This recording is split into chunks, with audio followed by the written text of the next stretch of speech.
अस्सलाम वालेकुम नाज़रीन, प्रोग्राम आपकी बात में मुझे कहते हैं जी जुबैर साजिद ढिल्लू। नाज़रीन, मैं किसी हजूम में मौजूद नहीं हूँ, किसी बाजार में मौजूद नहीं हूँ, ना ही किसी मार्केट में मौजूद हूँ। मैं यहाँ पे मौजूद हूँ सिविल सेक्रेटेरिएट के बाहर। यहाँ पे मेरे पीछे जो खड़े हैं ये नाबीना अफराद हैं जो कि धरना दिए बैठे हैं और 9वां रोज़ हो चुका है। 9 रोज़ हो चुके हैं ये धरना दिए बैठे। इससे पहले माल रोड चेरी क्रॉस पे बैठे थे, अब ये यहाँ सिविल सेक्रेटेरिएट के बाहर मुंतकिल हो चुके हैं। इनके मुतालबात है क्या ये मसला हल क्यों नहीं हो रहा? 2015 हो, 16 हो, 17 हो, 18 हो, 19 हो, 20 हो, 2021 आ पहुंचा, लेकिन इनके मुतालबात पूरे नहीं हुए। गुज़श्ता हुकूमत के साथ इनकी धरनों के दौरान मुज़ाकरात हुए, राना सनाउल्लाह साहब ने किए, वज़ीर आला उस वक्त शहबाज शरीफ साहब थे, इनका मामला किसी तरफ नहीं निकला।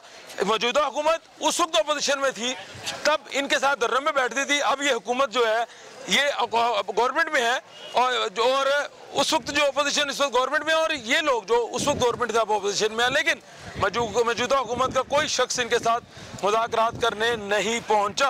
ये लोग हिलने को तैयार नहीं है। इनका मसला वही है, इन्होंने पंजाब असम्बली पे हमला भी किया था, मुझे याद है 2016-17 की बात है। चेरिंग क्रॉस पे बड़े बड़े एहतजाज किए, मेट्रो को भी जो है वो तोड़फोड़ भी हुई उस ज़माने में, मुझे याद है। लेकिन अब ये धरना कैसे ख़त्म होगा? 9 रोज़ हो गए, हमारे पुलिस एहलकार जो है पंजाब की सिक्योरिटी वो भी तैनात है 9 रोज़ से।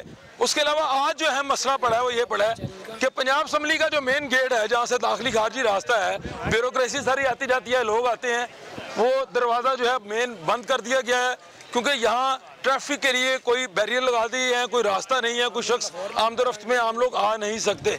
इन लोगों का मुतालबा क्या है, ये इनसे जानने की कोशिश करेंगे आखिर ये धरना कब ख़त्म होगा। हमें जो अभी तक इतला मिली है वो यही मिली है कि जब तक इनको जो कोटा है 3% डिसेबल का, उसमें से 1% अलग इनको नहीं दिया जाता, इनके लोगों को जॉब्स नहीं दी जाती, ये लोग जो है वो धरना ख़त्म करने को तैयार नहीं। आइए इनसे बात करते हैं, जानने की कोशिश करते हैं आखिर धरना कब खत्म। क्या हाल है आपका?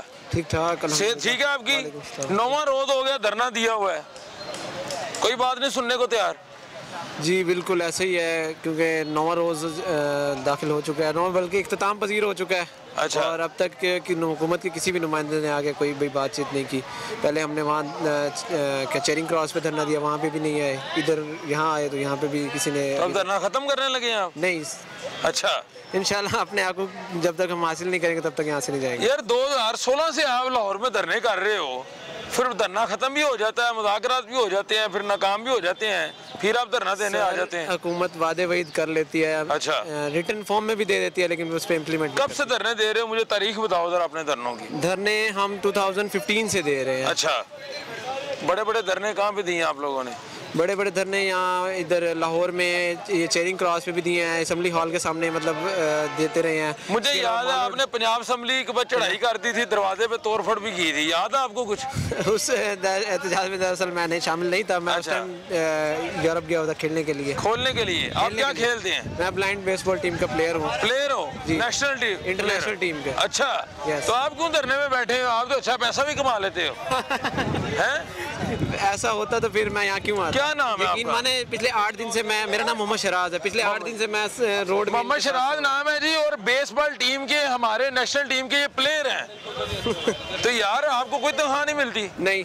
अच्छा, बखलवाते हैं आपसे जी? बेसबॉल टूर्नामेंट से पैसे नहीं मिलते? इवन हमें एक बार भेजा गया और हमारी फेडरेशन तक का सत्यानाश हो चुका है। अच्छा, क्या वजह क्या है, इशू क्या बताएं जरा? अपने इंटरेस्ट आपसे मैं स्पोर्ट्स के हवाले से बात करूंगा, बाकी लोगों से इस धरने के हवाले से बात करूंगा, क्योंकि आप हमारे प्लेयर हैं। तो आप बाहर खेलते हैं, अपने खर्चे पे जाते हैं बाहर? नहीं। हाँ, हुकूमत पाकिस्तान के खर्चे पे जाते हैं। फेडरेशन थी हमारी, उन्होंने मतलब स्पॉन्सरशिप ली थी किसी से। ठीक है। शमा घी मिल वालों ने स्पॉन्सर किया था। तो आप बाहर खेलने गए, पाकिस्तान का नाम रोशन किए? जी अल्हम्दुलिल्लाह। मैच जीते आप? जी 4-2 से उनको हरा के आए हैं। माशाल्लाह, जबरदस्त, वेल डन। कोई नाम नहीं मिला आगे?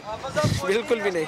वजीर आला ने, वजीर आज़म ने? बिल्कुल। इवन इनको तो पता भी नहीं है कि शायद हम गए भी हैं कि नहीं। किस सन में गए थे आप? 2016 में। अपनी स्टोरी बताओ ना पूरी जरा, टूर्नामेंट की, पता चले आज लोगों। सर बिलीव मी कि बहुत ज़्यादा मतलब हमें वहाँ जाके ना फील हुआ कि ग्रीन शर्ट पहन के खेलना कितना मुश्किल है। 2016 में टूर्नामेंट कहाँ पे आया था? इटली में हुआ। इटली में आप पाकिस्तान की नुमाइंदगी करते हुए यहाँ से चले गए? जी। ठीक है, उसके बाद क्या हुआ? उसके बाद वहाँ गए हमने पहले प्रैक्टिस सेशंस किए थे, क्योंकि हमारे लिए न्यू गेम थी। 6 मंथ हमने प्रैक्टिस की थी इसकी ना पहले। तो वहाँ से इटली से एक प्लेयर आए थे, उन्होंने यहाँ पे हमें सिखाया, फिर हम यहाँ से वहाँ गए। ये सारा खर्चा किसने किया वहाँ जाने का, कोचिंग का? ये फेडरेशन स्पॉन्सरशिप, हुकूमत का कोई ताल्लुक नहीं? हुकूमत का इससे कोई भी ताल्लुक नहीं। टूर्नामेंट जीत के वापस आए? जी जी। तो जब आए तो पाकिस्तान में इनाम दिया? 2016 में तो मुस्लिम लीग नून की हुकूमत थी। नहीं, किसी ने कोई इनाम दिया, किसी ने पूछा तक नहीं। वज़ीर आला साहब शहबाज शरीफ थे उस वक्त, उन्होंने भी कोई नहीं पूछा? नहीं यार, ऐसे नहीं हो सकता। वाकई? अच्छा, फिर ये हुआ कि वहाँ जब हमने एक मैच खेलने के लिए भी टॉस हुआ और हम ग्राउंड में जैसे एंटर हुए बारिश हो गई। अच्छा। एक मैच ड्रॉ हो गया, दूसरा मैच स्टार्ट हुआ, हमें मतलब बहुत ज़्यादा मतलब इरिटेशन हो रही थी, बिल्कुल समझ नहीं आ रहा था कैसे खेलें। तो तब आगे आपने हुकूमत से मुतालबा नहीं किया मैच जीत के हैं, हमें कुछ दिया जाए? कुछ मुतालबा किया, यहाँ पे न्यूज़ चैनल्स को इंटरव्यूज दिए। नहीं, हुकूमत से किन से मुलाकात हुई? कौन बंदा था? किसी से भी मुलाकात नहीं हुई, कोई राब्ता भी नहीं हुआ? कोई राब्ता नहीं हुआ। ठीक है, अब आप जो धरने दे रहे हैं 2016 से, आपके असल मुतालबात है क्या? असल मुतालबात हमारे यही हैं कि हमें मतलब जॉब्स जो हमारी एजुकेशन के मुताबिक है हमें प्रोवाइड की जाए। क्या डिग्री की हुई आपने? मैं BS Pakistan studies. BS Pakistan study, मुतालिया पाकिस्तान। आपने ग्रेजुएशन की है माशाल्लाह। तो आपको कुछ टीचर की नौकरी किसी कॉलेज यूनिवर्सिटी में? नहीं, बिल्कुल भी नहीं। बिल्कुल नहीं जी। PPSC के पेपर दिए हैं कभी? PPSC के मैं नई टेस्ट नहीं दिया है। असल में यह है कि मेरा BS कंप्लीट नहीं हुआ। अच्छा। मैंने इंटर लेवल पे और ग्रेजुएशन लेवल पे दिए हैं, लेकिन कोई नहीं हो सकता। अब आप चाहते हैं आपको नौकरी दी जाए? बिल्कुल। नौकरी आपको क्यों दी जाए? और भी तो लोग हैं ना ग्रेजुएट। तो और आपकी तो ग्रेजुएशन भी मुकम्मल नहीं है।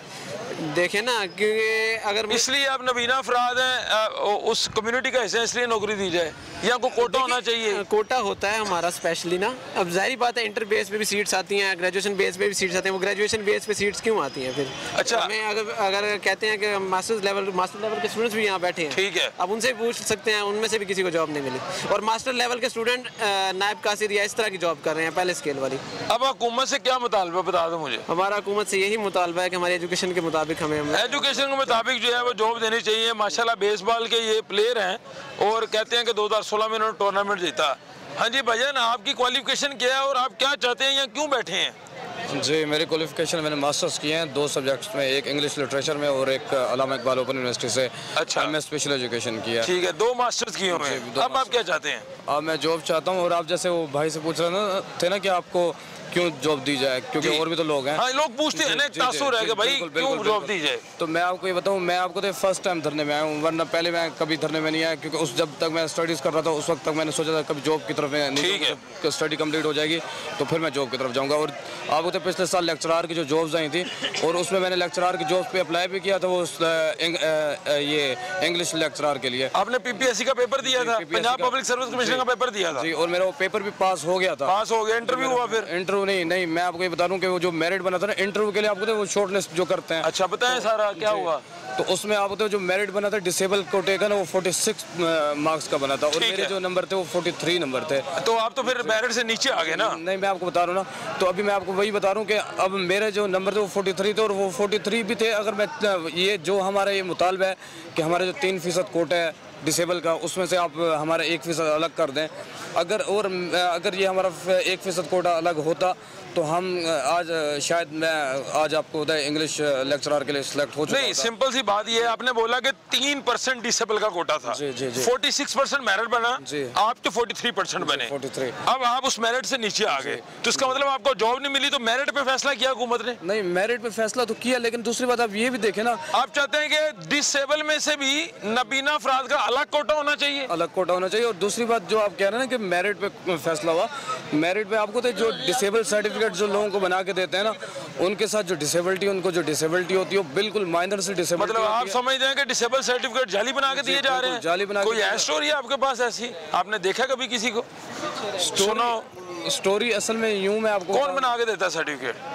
मैं आपको यूँ बताता हूँ कि आपको होते जो डिसेबल की जो कैटेगरीज होती हैं वो 3 कैटेगरीज होती हैं। अच्छा। और आपको होते जो डिसेबिलिटी की जो डेफिनेशंस हैं, वो जो इनको एक्सपर्ट हैं, जो डॉक्टर्स हैं, इनको 2 कैटेगरीज में वो सिलेक्ट करते हैं। और वो ऐसे सिलेक्ट करते हैं, एक क्लिनिकल डिसेबल होते हैं और एक एजुकेशनल होते हैं। अच्छा जी, तो आपको होता है जो डिसेबिलिटी की, वैसे जो WHO वालों ने जो इसकी जो डेफिनेशंस की हुई हैं, उसमें आपको 3 कैटेगरीज होती हैं। एक माइनर डिसेबिलिटी होती है, एक मॉडरेट होती है जो दरवानी होती है और एक सवेयर होती है। आपकी किस कौन सी कैटेगरी है? मेरी तो जाहिर बात है सवेयर है, क्योंकि मुझे बिल्कुल नजर नहीं आता। और जो आपको होता है जो माइनर डिसेबिलिटी वो होती है जो तकरीबन 90% वो नॉर्मल होते हैं और 10% आप कह रहे हैं उनको सर्टिफिकेट दे दिए जाते हैं? उनको सर्टिफिकेट दे दिए जाते हैं। होते तो डिसेबल ही है ना वो? जो होते डिसेबल है, लेकिन फिर आपको होता है फिर ज्यादा जॉब्स में भी रेफर वो उन्हीं को करते हैं। आप चाह रहे हैं कि जॉब्स में जब डिसेबल का कोटा आता है उसमें डिसेबल की फर्दर कैटेगरीज होनी चाहिए? जी, कैटेगरीज होनी चाहिए, कोई ऐसा मैकेनिज्म होना चाहिए। अब हम जब जाते हैं ना इंटरव्यूज के लिए तो हमारे से पता है क्या पूछते हैं? वो पूछते हैं हम आपको जॉब तो दे दें, आप काम क्या करेंगे, क्योंकि आप तो काम बिल्कुल कर ही नहीं सकते। हाँ। इसलिए हम उनको देंगे जो जिनके साथ माइनर सी डिसेबिलिटी हो, चलो कुछ ना कुछ। फिर आप क्या काम कर सकते हैं बताएं ना? अगर आपको जॉब दी जाती है, हुकूमत आप पे इन्वेस्ट करती है, सरकारी नौकरी मिलती है, तो कौन सी सर्विसेज दे सकते हैं आप? कौन सी एक्सपर्टीज है आपके पास? सर्विसेज जैसे मैंने आपको बताया कि मैंने मास्टर्स किया इंग्लिश लिटरेचर में, और दूसरी ये कि स्पेशल एजुकेशन में मास्टर्स किया। तो स्पेशल एजुकेशन में मैंने मास्टर्स किया, तो ये आपको तो ये एजुकेशन, ये स्पेशल एजुकेशन, ये तालीम की शोबा है ना, आप पढ़ा सकते हैं लोगों को। जी बिल्कुल। अस्सलाम वालेकुम भाई, क्या हाल है आपका? ठीक है। आपको तो मैंने पहले भी बड़ी दफा धरनों में देखा है। बिल्कुल जी, मैं अभी बात दुरुस्त कर रहा हूँ मैं। बिल्कुल जनाब, अभी भी मैं 2016 से धरने दे रहे हैं। जी बिल्कुल जनाब, बिल्कुल। पंजाब असेंबली के दरवाजे पे हमला हुआ था। बिल्कुल सर, हुआ। पंखे टूटे थे। बिल्कुल सर, मेट्रो बस के शीशे टूटे थे। बिल्कुल सर। यार इतना नुकसान करते हैं। नहीं तोड़ा सर, किसने तोड़ा था? सर हमें क्या पता, शीशे हमने क्यों तोड़ने? मेट्रो बस रोकी थी, मुझे याद है। उसको कलमा चौक पे रोकी थी, शीशे नहीं तोड़े थे। शीशे नहीं टूटे थे, नुकसान नहीं हुआ था। नुकसान पंजाब असेंबली के दरवाजे पे पिछले 10 दिन हो गए हैं। पंजाब असेंबली के दरवाजे पे नुकसान हुआ था। पिछले पंजाब असेंबली के दरवाजे में नुकसान हमने नहीं किया। आज देखें 10 दिन हो गए हैं। इससे पहले मैं अभी इधर आता, मेरे पहले एक सवाल का जवाब दे दें। पंजाब असेंबली के दरवाजे पे मुझे याद है पंखे टूटे थे। नहीं हमने नहीं, पंखे हमने कोई नहीं तोड़े। पथराव हुआ था। मैंने कवरेज की जनाब उससे। नहीं हमने क्यों करनी है कवरेज? आपके लोग इधर धरना दिया हुआ था। वो हमारे लोग शेरिंग क्रॉस पे धरना दिया था, पंजाब असेंबली की तरफ वॉक करते हुए चले गए। हाँ जी, ये बात मानते हैं आप? नहीं वो तो कई बार तो आप पता नहीं किस धरने की बात करें। हम तो शुरू से धरने दे रहे हैं। बात है, मैं 16 की बात कर रहा हूँ, 2016 की। देखो 2016 में हमारे तकरीबन 4-5 जगह। अच्छा, हर जगह पे हर दफा धरने देते हैं गुज़श्ता हुकूमत में, मौजूदा हुकूमत ने किसी ने आपकी बात नहीं सुनी? देखिए पहली तो बात यह है कि अगर आवाज़ सुनी होती है, बात सुनी होती है, तो यहाँ पर लोग क्यों जमा होते हैं? मुझे थोड़ी हिस्ट्री बताएं और बताएं किन किन से मुलाकात हुई गुज़श्ता त्योहार में, अब क्या मुतालबा है? देखिए 2014 दिसंबर में, ये जब आपको याद आओ, जब 2003 दिसंबर हमारा डिसेबल डे था, उस वक्त जब प्रेसिडेंट साहब का प्रोटोकॉल यहाँ से गुजरना था, कि वैसे हमें VIPs कहते हैं, यानी कि हमें स्पेशल पर्सन्स कहते हैं, तो ये जब प्रोटोकॉल गुजरना था तो उस वक्त हम पे हमला हुआ, हमें हमारी पिटाई की गई पुलिस की तरफ से। तो हमारे साथियों ने जो है वो एहतजाज किया। तो उसके बाद फिर हमारे मजाक वो हमारा बेसिकली पहला प्रोटेस्ट था। उसके बाद फिर 2015 में हमने प्रोटेस्ट किया, मार्च में, फिर अप्रैल में किया, फिर जून में किया, फिर 2016 जनवरी में किया, इसी तरह 17 में किया। और किन किन लोगों से आपकी बात हुई, क्या क्या मतलब आपको यकीन दहानी कराएंगे? जो गुज़श्ता हुकूमत थी उसमें CM से लेके राना सनाउल्लाह, जितने भी उनके गवर्नमेंट के मिनिस्टर्स थे, उनके साथ हमारी बात होती थी और उसमें कुछ हद तक हमारी बात को सुना भी जाता था। ठीक है। लेकिन शिकायत ये है कि ये जब गवर्नमेंट थी, ये गवर्नमेंट जो अब है, उस वक्त ये अपोजिशन में थे और ये पूरी की पूरी अपोजिशन, आप लोग खुद मीडिया कवरेज करते रहे हैं कि ये हमारे हाथों में हाथ डाल के बैठते थे हमारे साथ आके। मियां महमूद रशीद साहब जो मिनिस्टर हैं आपके साथ चेयरिंग क्लास में बैठे रहे, अपोजिशन लीडर थे वो, ठीक है। अच्छा। और वो कहते थे कि हम आपके साथ हैं और जब हम आएंगे तो हमारी प्रायोरिटी जो होंगी वो आपके मसाइल हल करना होंगी। ठीक है। लेकिन मुझे बताएं कि जब से हुकूमत बनी है, कौन सा मिनिस्टर आके हमारे साथ बैठा है, किस मिनिस्टर ने हमारे साथ बात की है? कुछ थोड़ी बहुत जो है वो राजा बिशारत साहब ने कुछ हमारे साथ बात की है। अभी की है इस धरने के दौरान? अभी नहीं, इससे पहले। अच्छा। इससे पहले इसी तरह नज़ीर चौहान साहब हैं, थोड़ा बहुत उन्होंने हमसे वो 2019 में बात की है। अभी आप देखें कि नासिर बाग बैठे थे, नासिर बाग वो चीफ सेक्रेटरी साहब थे, जवाद रफीक मलिक साहब, अल्लाह ताला उन्हें जज़ाए खैर दे, उनकी वजह से हमारे कुछ मसाइल हल होना शुरू हुए थे। लेकिन बदकिस्मती है कि हर 6 माह बाद, 3 माह बाद हमारे जो काम करने वाले लोग हैं उनको हटा दिया जाता है। ठीक है। ये बड़ी बदकिस्मती है हमारे मुल्क की। क्यों हटाया जाता है? ये तो हमें नहीं पता, ये तो बड़े जानते हैं। हो सकता है उनकी परफॉर्मेंस अच्छी ना नहीं, परफॉर्मेंस अच्छी ना, परफॉर्मेंस हम तो समझते हैं कि हमारे लिए तो वो काम कर रहे थे। ठीक है। और हमारे लिए तो उन्होंने काम किया और हम समझते हैं कि ऐसे। इससे पहले आपने नासिर बाग में धरना दिया था, मुझे याद पड़ता है। नासिर बाग में हमने धरना बिल्कुल दिया था और चीफ सेक्रेटरी साहब के साथ हमने बात की। मसले हल हुए, आपने धरना खत्म कर दिया? नहीं, उसमें मसले हल नहीं हुए थे। अच्छा। उसमें कुछ चीज़ें जो हमारी जो बेसिक चीज़ें थी, 1-2 चीज़ें वो हमारी वो उन्होंने उस वक्त करवाई थी, हमारे कुछ लोगों को डेली वेजेस पे दिलवाया था। लेकिन हुआ ये है कि जिन लोगों को डेली वेजेस पे जॉब मिली है उनको फारिग कर दिया। उनको फारिग कर दिया। ठीक है। अब वो कैबिनेट ने उसको अप्रूव किया, फाइनेंस ने उसको मंजूर किया, चीफ सेक्रेटरी साहब ने उसको पास किया, बाकायदा CS का लेटर भी है। चीफ सेक्रेटरी ऑफिस से एक लेटर निकलता है कि आपने इन लोगों को एक्सटेंशन भी करनी है फर्दर, और इनकी सैलरी भी रोकनी, लेकिन अफसोस के साथ कि ना तो उनकी सैलरी मिल रही है उन्हें और ना ही उनकी एक्सटेंशन हो रही है। अगर चीफ सेक्रेटरी के ऑर्डर को एक डीसी, एक कमिश्नर और एक सीईओ अबे नहीं करता तो मुझे बताएं कि फिर क्या इस मुल्क का हाल है। तो अब क्या सूरत हाल है? आज 9वां रोज है आपको। देखिए जी, ये पहले 8 दिन आप माल पे बैठे रहे चेनिंग ग्रास पे, आज अब यहाँ पे शिफ्ट हो गए हैं। अब यहाँ कब धरना खत्म कर रहे हैं, नहीं कर रहे, मसला क्या है? देखिए हमारा सिंपल सा मेरे 6 नुकाती एजेंडा है जो हमने गवर्नमेंट को दिया हुआ है, वो पहले दिन हमसे लेके गए थे, लेकिन उसके बाद कौन लेके गया था? उसकी डिटेल बताएं। डीजी सोशल वेलफेयर लेके गए थे हमसे। अच्छा। उसके बाद कोई एक बंदा भी हमारे साथ मुज़ाकरात के लिए नहीं आया। अभी 2 दिन पहले एसी साहब हमसे लेके गए हैं, जो अनएम्प्लॉयड की लिस्टें आप हमें बना के दें, वो लिस्टें मैंने उनको बना के दी हैं, उसके ऊपर भी कोई फर्दर हमसे किसी ने रब्ता नहीं अभी तक किया। ठीक है, तो इसका मतलब है आपसे अगर वो राब्ता कर रहे हैं तो कोई ना कोई हल तो निकलेगा। देखिए अगर हल निकलेगा तो हम क्यों यहाँ बैठेंगे, अगर हल निकलेगा तो हम बिल्कुल यहाँ से चले जाएंगे। हमारा मसला यहाँ पर कब करेंगे आप? देखिए जब तक इन साथियों के मसाइल हल नहीं होंगे, देखिए पिछले 7-8 दिन से ना असेंबली हॉल कोई आया हमारे पास, ना यहाँ पर अभी तक किसी ने कोई बात की है, तो ये कोई दहशतगर्द तो नहीं है, ये इंसान है। अगर हमारे मुतालबात नाजायज़ हैं, अगर हम ये कह रहे हैं कि हम गलत बात कर रहे हैं तो आप बिल्कुल हमसे बात करें, हम कहें कि हम गलत कर रहे हैं। जाके उनके दफ्तर मुज़ाकरात करें ना, धरना दे दिया, सेक्रेटेरिएट का गेट बंद हो गया, काम रुक गया पंजाब का। मुज़ाकरात पंजाब का काम रुक गया। 10 दिन से बैठे हुए हैं, इनका कोई बेयारो मददगार है, इनकी कोई मुस्लिम नहीं सुन रहा, कोई इनके पास नहीं आ रहा। क्या ये इस मुल्क के शहरी नहीं है? क्या हम क्या कहते हैं? हम कहते हैं कि 3% कोटा है, उस पर इम्प्लीमेंट कराया जाए, हमारे साथियों को रोजगार दिया जाए, जो कि नहीं मिल रहा, जिसकी बुनियाद पर हमें बार बार एहतजाज करना पड़ता है। मैं ये चाहता हूँ कि गवर्नमेंट की ऐसी पॉलिसी बनाए, हमारे साथ बैठ के ऐसी मामला मुज़ाकरात करे जिससे ये बार बार धरने ना देने पड़े। 1 पॉइंट एजेंडा बता दें मुझे, गिन के बता दें कौन कौन से आपके। देखिए हमारे मुतालबात हैं, सबसे पहला तो ये है कि हमारे जितने भी बेरोजगार साथी हैं उन लोगों को फिल फॉर रोजगार दिया जाए। ये गवर्नमेंट का खुद गवर्नमेंट ने इसको ओन भी किया हुआ है। ठीक है। बकायदा हमारी एक लिस्ट गई भी है और एक लिस्ट हमने इनको बना के दे भी दी हुई है। ठीक है। तो उसके इसी तरह हमारी जो खवातीन है उनमें से भी हमने कहा है कि जो हैं उनको हमारे लिए यहाँ पर मैनेज करना मुश्किल है, तो उनके लिए भी गवर्नमेंट ने खुद इसको ओन किया हुआ है। सेकंड हमारा है कि जितने हमारे डेली वेजेस पे लोग रखे थे 200 लोग, उनमें से 90% लोगों को फारिग कर दिया गया है। ठीक है। और हम ये चाह रहे हैं कि उनको भी उसी लिस्ट में शामिल किया जाए जो 645 की लिस्ट थी, उसमें भी 200 को ऐड किया जाए ताकि जब भी प्रोसीजर हो तो उसमें भी ऐड हो जाएँ।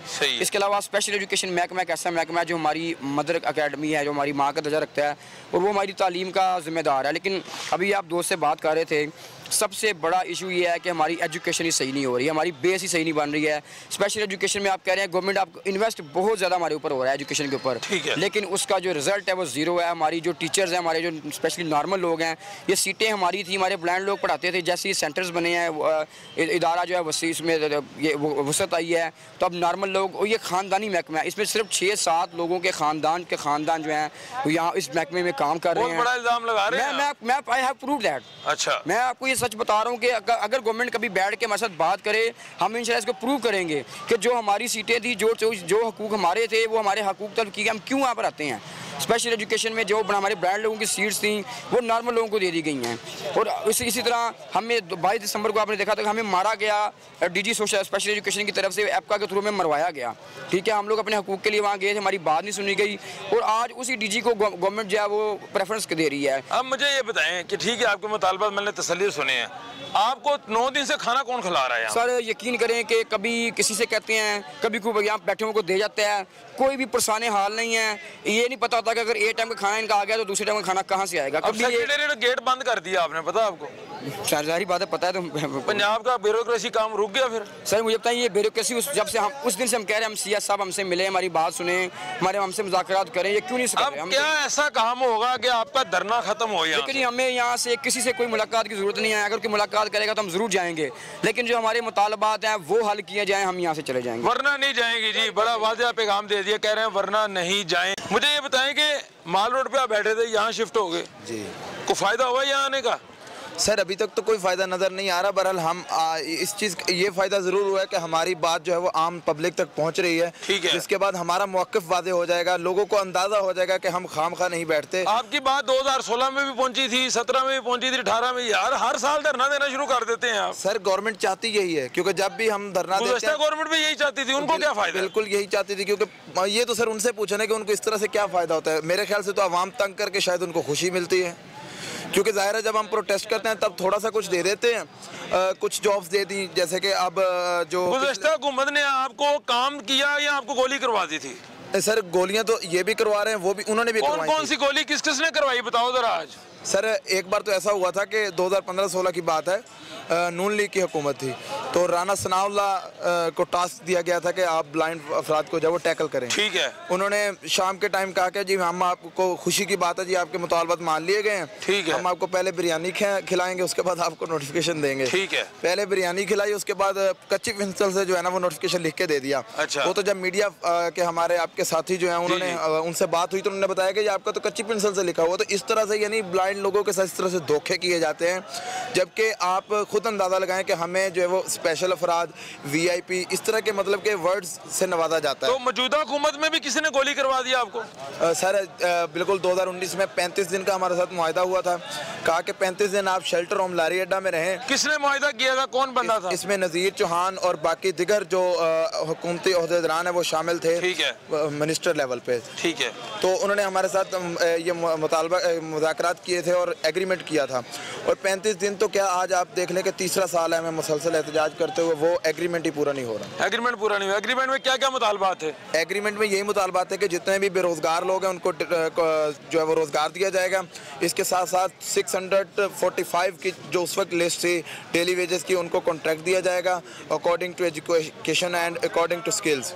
इसके साथ साथ जो है वो 3% जो डिसेबल पर्सन का कोटा है उसमें से 1% को सेपरेट कर दिया जाएगा। इसके साथ साथ जो स्पेशल एजुकेशन की सीट्स हैं उनको अनाउंस करके जो हमारे लोगों को अकोमोडेट। आपका ताल्लुक लाहौर से है? डिस्ट्रिक्ट लिया से। लिया से आप आए हैं? 9 दिन हो गए हैं। रोटी पानी का निजाम कैसे चल रहा है? सर काफ़ी मरतबा तो हम खुद अपनी जेब से जो थोड़ा बहुत हमारे पास होता है मिल मिला के हम करते हैं। घर वाले परेशान नहीं है? 9 दिन तो मुंडा तो साढ़ा लाहौर चला गया है, पीछे निजाम कैसे चलेगा यार? सर परेशान तो बिल्कुल हैं, उनकी रोज़ कॉल्स आती हैं कि आप ऐसे सड़कों पे क्यों बैठते हैं, आप आ जाएं। और जब हम उनको ये कहते हैं कि हमें अगर जॉब मिल जाएगी तो हमारे घर के जो मामलात हैं वो ज़रा हल हो जाएंगे, तो फिर वो भी खामोश। आप अपने घर वालों की बात माने, वापस चले जाएं, धरना नहीं खत्म करना आपने? सर आप खुद अंदाज़ा लगाएं कि हमेशा इंसान के सर पे उनके पेरेंट्स बैठे नहीं रहते, ज़िंदगी का कोई भरोसा नहीं है कब कौन चला जाए। धरना खत्म नहीं होगा जी, जो मर्जी हो जाए। नबीना अफराद जो है वो सिविल सेक्रेटरी गेट के साथ बाहर बैठे हैं।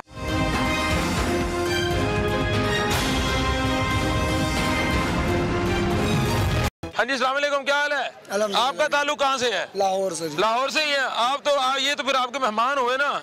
अल्हम्दुलिल्लाह। तो यार इनको धरना दिलवा दिया आपने, ये अच्छी बात तो नहीं है। हम मेजबानी कर रहे हैं जी इससे। अच्छा, रोटी पानी चल रहा है? रोटी पानी चल रहा है। अब क्यों धरना कैसे खत्म होगा, क्या तरीका, क्या फार्मूला बताएं जरा। सबसे पहला फार्मूला ये है कि बेरोजगारों का रोजगार। अच्छा। डेली वेजेड मुलाजमीन का जो है वो कॉन्ट्रैक्ट या रेगुलर। ठीक है। अभी मैंने वो जो मुआहदे की बात हो रही थी अरसलान भाई कर रहे थे, जी जी, उसकी कॉपी भी मंगवाई है। ठीक है। ड्यूरिंग द प्रोग्राम वो कॉपी भी आपको मुहैया कर दी जाएगी। बिल्कुल ठीक है। ताकि देखें ये पूरी आवाम ने प्रोग्राम देखना है, आम पब्लिक भी हमारे हैं। मुतालबा है किससे, मतलब कौन बंदा है आपसे, कौन इधर आगे बात करे जिसकी आप बात मानने को तैयार हैं? 9 दिन बैठे रहे और कहते रहे कि परवेज इलाही साहब, चीफ सेक्रेटरी साहब, अच्छा, या CM साहब, ठीक है, तीनों में से कोई, क्योंकि परवेज इलाही साहब हमदर्द हैं माजूरों के। ठीक है। पिछले चीफ सेक्रेटरी साहब थे वो भी हमदर्द थे। ठीक है। CM साहब हैं या नहीं है वो तो एक अलग बात है। उस्मान मुज़ाहर साहब इमरान खान साहब के वसीम अकरम प्लस हैं, वो कहते हैं हर तबके की बात सुनते हैं। सर मुझे ये बताएं कि 2018 हो, 19 हो या 20 हो, जो भी है इनकी हुकूमत में। ठीक है। मुझे वो दिन भी याद है, मैंने इस्लामाबाद में जब 126 दिन का धरना था खान साहब का। क्या बात है, 2014 में? 14 में। ठीक है। उसमें एक दिन खान साहब ने डिसेबल डे मनाया था, तो वो डिसेबिलिटी डे सिर्फ लोगों को दिखाने के लिए मनाया गया था। तब तो खान साहब ने कहा था बिल भी फाड़ दें और टैक्सेस बना दें। अब तो गेम उल्ट हो चुकी है सारी भाई। देखें मीडिया भी जानता है, आवाम भी जानती है, ये दोस्त भी जानते हैं, यही लोग असलम इकबाल साहब, यास्मीन राशिद साहबा, महमूद रशीद साहब, वो सारे चेहरे आप निकाल के देख ले फुटेजेस पुरानी धरनों की, क्या वो हमारे दरमियान आके नहीं थे खड़े होते जब अपोजिशन में थे? मुझे याद है मियां महमूद रशीद साहब अपोजिशन लीडर थे पंजाब असम्बली में, माल रोड पे इनके साथ आपके साथ बैठे हुए थे वो। ऐसा ही है। ये 14 अक्टूबर 2021 वाली, हाँ, ये माल रोड पे नासिर अंसारी की क़ियादत में चंद हवारी उसके जो आए हैं, उन्होंने जब मारा हमें, तो वो दिन भी मुझे याद है जब शहबाज शरीफ साहब की हुकूमत में मार पड़ी थी, तो शेख रशीद साहब ने कहा था कि मैं अगर मेरा बस चले तो मैं शहबाज शरीफ के मुंह पे जाके थप्पड़ मारूंगा, मेरी पीसी हुए तबके को इसने मरवाया है। ठीक है। आज वो शेख वज़ीर दाखिला है ना, हाँ जी, उन्हें सिक्योरिटी की फिक्र पड़ी हुई है, आपने सिक्योरिटी काम खराब कर दिया ना, सड़कें बंद कर दी आपने। सर हम कहाँ जाएं फिर, बताएं, आप बता दें। टफ टाइम दे रहे हैं आप वज़ीर दाखिला को इस वक्त। सड़कें बंद हो गई है, माल रोड 8 दिन से बंद रहा है, आज सेक्रेटरी का गेट बंद हो गया। पंजाब की ब्यूरोक्रेसी काम कैसे करेगी, अंदर वर्कर नहीं आएगा तो। सर पंजाब की ब्यूरोक्रेसी में भी कोई बच्चा उनका भी डिसेबल होगा। शौकत बसरा साहब का अपना बेटा ब्लाइंड है। अब कोई बात सुनने को तैयार नहीं है आपकी? नहीं, धरना खत्म नहीं कर रहे आप? नहीं, हम नहीं कर रहे। अच्छा, कोई तरीका यही है कि जो आपने बताया कि वज़ीर साहब खुद यहाँ पे आए, परवेज इलाही साहब आए या चीफ सेक्रेटरी साहब आए, तब धरना खत्म, वरना नहीं। अगर खुदा ना खास्ता पुलिस हलचल करती है तो फिर क्या होगा? कफन हम साथ, दंगा फसाद नहीं होगा यहाँ पे? हम कफन साथ लेके आए हैं, सानिया मॉडल टाउन 2 कर दे। अल्लाह अकबर, बड़ी खतरनाक बात कर दी है, खतरनाक बात कर दी है। रोजगार तो साथ लेके आए हैं, सानिया मॉडल 2। और भाई मेरे बड़े नारे लगा रहे हो आप, क्या मसला क्या बता दो मुझे। सर हमारा सिंपल सा मुतालबा है, जो हमारा 3% कोटा उनमें से 1% अलग किया जाए ना। किसी कानून ज़ाब्ते के तहत होना ना, ऐसे बैठे बैठे तो नहीं हो जाना। मेरी बात सुने ना, हम मुतालबे उनके सामने रख रहे हैं ना, तो रख दिए ना, धरना खत्म कर दे। वो आप सर आएंगे तो खत्म करेंगे। आप उनके ऑफिस जाए, बैठे बातचीत करें। आम पब्लिक का क्या कसूर है? साल हो गया हमारी ये कमेटी है जो उनसे मुज़ाकरात ही करते आ रही है, आज तक उन्होंने हमारी अभी तक बात नहीं सुनी। क्या आपका कहाँ से ताल्लुक है, किस शहर से? मैं लाहौर का ही हूँ। लाहौर का ही हो? तो जो मेरा पंजाब के मुख्तलिफ शहरों से आए हैं यार। सर मैं भी सर मैं सही बात से, मेरा आरसी पता लाहौर है। अच्छा जी, घर वाले साहिवाल रहते हैं? जी अल्हम्दुलिल्लाह से। यार उनकी खिदमत करो, जाके उधर सर खिदमत कैसे करें, मेरी वालदा ब्लाइंड है, मेरी 2 सिस्टर ब्लाइंड है, कैसे खिदमत करें जब कमाने वाला कोई नहीं है, रोजगार नहीं है। इस हुकूमत को तो शर्म नहीं आती, ये रियासत मदीना का नारा लगाने वाला ये बुज़दिल है, हमारी बात नहीं सुनता। के जो हमारे साथ कम से कम मुज़ाकरात तो करें। बेटा आपकी क्या परेशानी है? ये तो कहते थे 1 करोड़ नौकरियां देंगे, कहाँ गई वो 1 करोड़ नौकरियां? इसने ये भी कहा था कि स्पेशल पर्सन जितने भी हैं उनमें से 1 करोड़ नौकरियों में से इनका भी हिस्सा है। इनका हिस्सा कहाँ गया? हमारे 400 लोग भी नहीं है, 450 लोग हैं, इनको तो कम से कम नौकरियां दे दे। 1 करोड़ में से अगर समंदर में से एक चूल जो पानी की भर के पी ली जाए, समंदर को फर्क नहीं पड़ता मोहतरम। अच्छा भाई, मैं आपकी जज्बात की कदर करता हूँ, आप बड़े जज्बाती हो रहे हैं, थोड़ा कूल हो जाएं। अब उन्होंने तो कह दिया सीएम साहब आएंगे तो मसला हल होगा। सीएम साहब ने तो मेरे ख्याल से नहीं आना, ना परवेज इलाही साहब आएंगे, पता नहीं शायद आ जाएं। आपको लगता है कि आ जाएंगे? सर मुझे जहाँ तक लगता है कि कभी ना कभी तो वो सुनेंगे, कभी ना कभी तो हम स्पेशल नबीना अफराद की हाँ जो है उनके दिलों तक ज़रूर पहुँचेगी। और मैं ये दावे से कहता हूँ कि जब उनके घर में कोई उनका अपना जो है रिश्तेदार ब्लाइंड होगा, मैं उनसे फिर पूछूंगा कि आप बताएं कि आपकी वो खुद बेबसी कहाँ गई। अल्लाह ना करे ऐसी कुछ सूरत हाल पैदा हो, सबकी सेहत की दुआ करनी चाहिए। आपने पीटीआई की हुकूमत में तनकीद किया, नून लीग के दौर में भी तो आप धरने देते होते थे। तो सर हम देखना, अगर हम शाखों को पकड़ेंगे तो वो टूट जाएंगी। हमारा 3% में से 1% जो कोटा अलग कर दे, हमें आने की ज्यादातर जरूरत। यानी कोई बात नहीं सुनने को तैयार भाईजान, नून लीग ने भी बात नहीं सुनी, पीटीआई ने भी सुनी, फिर कैसे मसला हल होगा? सर देखें, कैसे धरना खत्म होगा? सर देखें, मसला ये है कि हमारा मुतालबा कोई इस तरह का मुतालबा नहीं है। हमारी सीटें ऑलरेडी पड़ी हुई हैं, वैकेंट सीटें हैं। हम उनको कह ये रहे हैं कि वो एडवर्टाइज़ की जाएं और अकोमोडेट किया जाए। हमारे मास्टर्स लेवल के लोग, एमफिल किए हुए लोग, ग्रेजुएट लोग बैठे हुए हैं और वो बेरोज़गार हैं। आप मुझे एक बात बता दें कि इतनी महंगाई के अंदर क्या कोई बेरोज़गार जी सकता है? नहीं। अगर वो नहीं जी सकता तो हम कैसे जी सकते हैं? हमारी भी फैमिलीज़ हैं, हम लोगों ने फैमिलीज़ को मैनेज करना है। और हम लोगों ने जब एमफिल किया है, एमए किया है, ग्रेजुएशन तक तालीम हासिल किया है, तो क्या इसलिए किया कि हम बेरोज़गार बैठे? आपकी कितनी तालीम है? मैंने ग्रेजुएशन किया, मास्टर्स कर रहा हूँ। माशाल्लाह। तो आपने को सरकारी नौकरी के लिए अप्लाई किया कहीं? सर बहुत सारी जगहों पे किया है, लेकिन टेस्ट दिया, पास होते हैं आप? हाँ जी सर। मसला ये है कि हमारा जो इशू आ जाता है वो सबसे बड़ा ये आता है कि हमारा कोटा जो है वो 3% डिसेबल का है। अगर कहीं पे डिसेबल कोटे पे गलती से वो सीट एडवर्टाइज हो भी जाती है तो उसका मसला सबसे बड़ा ये आता है कि वहाँ पे डिसेबल्स को फोकियत दे दी जाती है, जो फिजिकल डिसेबल होते हैं। या तो फिर कल को फिजिकल डिसेबल वाले कहेंगे जी हमारा अलग कोटा करें, इस तरह तो हर डिसेबल कैटेगरी के लोग कहेंगे हमें अलग करें, तो फिर क्या किया जाए? हमारा 3% कोटा है, 3% को डिवाइड नहीं किया जा सकता क्या? तीन कैटेगरी में 1% डिवाइड कर दिया। उसके अलावा जो डिसेबल लोग हैं वो कहेंगे हमारा कोटा भी लेके डिवाइड कर दें तो इतनी एक सीट्स हैं कि खुद ब खुद वो लोग अकोमोडेट हो जाएंगे। डेफिनेटली। अब यानी जाके जरा इस चीज को सर्च करें कि सीट्स कितनी बड़ी हैं। अब हजारों के हिसाब से वैकेंट सीट्स पड़ी हुई हैं। अगर वो डिवाइड कर दें कोटे को और उसको सही तरीके से एडवर्टाइज करें तो डिसेबल लोग वैसे ही खुद ब खुद अकोमोडेट हो जाएंगे। हजारों सीट वो वैकेंट पड़ी हुई हैं, उनको एडवर्टाइज ही नहीं किया जाता। जी, गुज़श्ता हुकूमत में मुस्लिम नून ने भी हल नहीं किया। सर देखें, मसले हमारे 2014-15 से हमारे मसाइल चल रहे हैं, जहाँ पे हम रोडों पे आ रहे हैं और हमारे मसले चल रहे हैं। और कम से कम ये था कि नून लीग के दौर में हमजा शहबाज साहब भी हमारे साथ यहाँ पे आए थे और उन्होंने भी यहाँ पे आके हमारे साथ मुज़ाकरात किए, राना सनौला ने किए, मामला जो भी थे। लेकिन अब इस हुकूमत ने 9 दिन हो चुके हैं। हमें शिकायत ये है कि कम से कम कोई करता धरता बंदा तो यहाँ पे आए। कोई मुतलका बंदा नहीं आया, किसी ने रब्ता नहीं किया आपसे? मुतलका बंदा कौन सा है? कोई भी मुतलका बंदा। सोशल वेलफेयर डिपार्टमेंट के बंदे नहीं आए आपके पास? सोशल वेलफेयर के बंदों के साथ हमारी सालों साल से डिबेट चल रही है, वो कुछ भी नहीं करते। हम उनके लारे लपों पे कैसे बैठ सकते हैं? क्या चाहते हैं, कौन आए आपके साथ? हमने तो सिंपल रखा है कि परवेज इलाही साहब आए, तो भाई चीफ सेक्रेटरी आए, अच्छा, या फिर जनाब जी सीएम साहब आए। तो सीएम साहब के घर के बाहर धरना दे दे जाके। आप सेक्रेटरीट के बाहर बैठे हैं, लोगों का निजाम जिंदगी रुक गया यहाँ पे। इसी गवर्नमेंट ने माल रोड को रेड जोन करार दिया है। ठीक है, हमने नहीं दिया। ठीक है, अब मुझे ये बताएं कि हम वहाँ पे जाके अगर धरना देते हैं माल रोड पे, वो रेड जोन करार दे देते हैं। हमने तो यहीं पे आना है ना। सेक्रेटेरिएट पे यहाँ हजारों लोग रोजाना आते हैं। पंजाब की ब्यूरोक्रेसी बैठी है सारी इधर, मानते हैं इस बात को? दरवाजा बंद हो गया, काम कैसे चलेगा? काम रुक जाएगा। पाकिस्तान में इसी हुकूमत ने, जो हुकूमत आई हुई है, इसी ने ये रवायत कायम की है कि जो भी काम होता है वो धरनों से होता है। अच्छा, यहाँ पे वैसे काम नहीं होता। 126 दिन जब डी चौक में इमरान खान साहब बैठे थे तो उस वक्त क्या ब्यूरोक्रेसी नहीं डिस्टर्ब होती थी? उस वक्त क्या मामला लोगों के डिस्टर्ब नहीं होते थे? जब बड़ी बड़ी जमातें आके यहाँ पे धरने करती हैं, हजारों लोग आके यहाँ पे बैठते हैं, उस वक्त लोग डिस्टर्ब नहीं होते। हम जब सैकड़ों में आके बैठेंगे तो लोग डिस्टर्ब हो जाते हैं।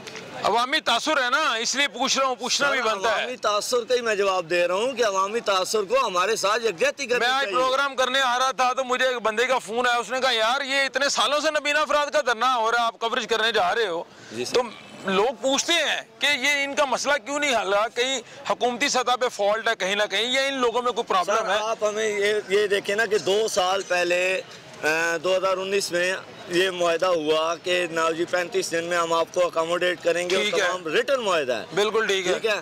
तो 35 दिन का मुआहदा अब 2 साल होने को है, अभी तक पूरा नहीं हुआ। तो आप हमें बताएं, हम सड़क पे नहीं आएंगे तो आप मुतालबा बता दो मुझे लास्ट पे। हमारा एक 1 पॉइंट एजेंडा है, बेरोजगार जो लोग हैं उनको रोजगार दिया जाए और डेली वेजेस को मुस्तकिल किया जाए। बिल्कुल ठीक है जनाब। आपने सुना है नबीना अफराद का धरना जो है वो 9वें रोज में दाखिल हो चुका है और ये सिविल सेक्रेटेरिएट का जो मेन दरवाजा है उसके सामने ये लोग धरना दे के बैठे हुए हैं। कोई सो गए हैं, कोई लेटे हुए हैं, कोई बैठे हैं, कोई चल फिर रहे हैं। पहले ये माल रोड पे बैठे हुए थे। इन लोगों का 1 पॉइंट एजेंडा यही समझ आया जी। 2015 में इन्होंने पहली दफा धरना दिया, 16 में दिया, 17 में दिया। ये हर साल ये लोग धरना देते हैं। मुस्लिम लीग नून की हुकूमत में राना सनाउल्लाह साहब से इनके को मुज़ाकरात हुए, उन्होंने कच्ची पेंसिल से कोई इनके साथ माहिदा किया और वो माहिदा जो है मुकम्मल नहीं हो सका। उसके बाद नई हुकूमत आ गई। ये जो हुकूमत के लोग थे उधरा, ये गुज़श्ता हुकूमत में इनके साथ बैठते थे। मुझे याद है लोग इनके हक में एहतजाज भी करते थे। जो पंजाब के मिनिस्टर है मियां महमूद रशीद साहब इनके साथ बैठे, उस वक्त वो अपोजिशन लीडर थे और वो कहते थे कि इनके हक में बात होनी चाहिए। लेकिन जब मौजूदा गवर्नमेंट आई तो ये आज 9वें रोज में धरना जारी है। ये पहली दफा नहीं है इस हुकूमत में, चौथा, पांचवा नहीं, छठा नहीं, सातवां नहीं, 8वां धरना जारी है। लेकिन ये मसला हल नहीं हो रहा। इनका मुतालबा ये है कि इनके लोगों को जो है जॉब्स दी जाए। जिन लोगों को गुज़श्ता हुकूमत ने जॉब्स दी उनको निकाल दिया गया। उसकी क्या रीजन है वो सामने आनी चाहिए। मेरिट पे नौकरी होनी चाहिए। दूसरा इनका हम मुतालबा ये है कि जो 3% डिसेबल का कोटा है उसमें नबीना अफराद का खास कोटा होना चाहिए ताकि इन लोगों को जॉब्स मिल सके। ये कोई लोग मैट्रिक FA के नहीं है। ये लोग कहीं उन्होंने MPhil किया, कहीं मास्टर्स किया हुआ, ग्रेजुएशन की हुई है। तो ये पंजाब भर से मुख्तलिफ ज़िला से लोग आए हैं जो अपने हक के लिए यहाँ पे बैठे हुए हैं। लेकिन अभी तक ताल हुकूमती नुमाइंदा सोशल वेलफेयर डिपार्टमेंट के अलावा कोई मिनिस्टर या कोई ओहदेदार, कोई डिसीजन मेकर अभी तक इनके पास नहीं आया। और ये कह रहे हैं कि कम अज़ कम वज़ीर आला पंजाब सरदार उस्मान बुज़दार साहब, स्पीकर पंजाब असम्बली परवेज़ इलाही साहब या फिर चीफ सेक्रेटरी साहब इनके पास आए, कोई मुज़ाकरात हो तो मामला किसी तरह निपटे और ये धरना जो है ख़त्म हो सके। वरना ये धरना ख़त्म करने को तैयार नहीं है। अब देखना होगा कि कौन सी हुकूमती शख्सियत इनके पास आती है और मामला इनका कहाँ तक पहुँचता है। क्या दोबारा ये धरना देंगे कुछ अर्से बाद या फिर इनको कभी ज़रूरत नहीं पड़ेगी। इसके साथ ही अपने मेज़बान ज़ुबैर सईद ढिल्लू को इजाज़त दीजिए। अल्लाह हाफिज़।